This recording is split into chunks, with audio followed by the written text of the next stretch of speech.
सभापती महोदय, सेवा प्रवेश आपले जे सर्व काही नियम सन्मान्य आहेत सदस्यांना विनंती आहे, स्पेसिफिक एक- विचारलं तरच पुढे देता येईल, नाही तर खूप लक्षवेधी 2026 आहे. ची पात्रता विचारात त्या ठिकाणी घेणं त्या ठिकाणी अपेक्षित आहे.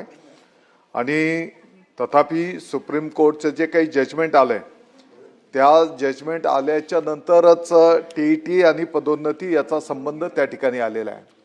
यापूर्वीच्या काळामध्ये जोपर्यंत माननीय सर्वोच्च न्यायालयाचा न्यायनिवाडा झालेला नव्हता तोपर्यंत टीईटीचा विषय त्या ठिकाणी अभिप्रेत नव्हता. आणि आपल्या सर्वांना माहिती की यापूर्वीची 11-12 वर्षापूर्वीच ह्या पदोन्नत्या झालेल्या आहेत आणि त्याच्यानंतर आता या पदोन्नत्या त्या ठिकाणी संपन्न होत आहेत.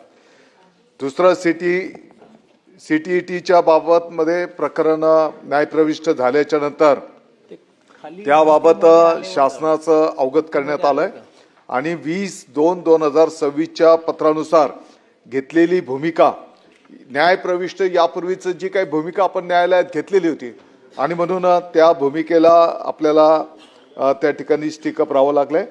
सभापती महोदय, आत्ताच्या घडीला सीटीईटी उत्तीर्ण झालेल्या उमेदवारांच्या पैकी काहींनी माननीय सर्वोच्च न्यायालयात आणि काहींनी माननीय उच्च न्यायालयामध्ये याचिका त्या ठिकाणी दाखल केलेल्या आहेत आणि म्हणून आताच्या घडीला हे सर्व प्रकरण न्यायप्रविष्ट आहे.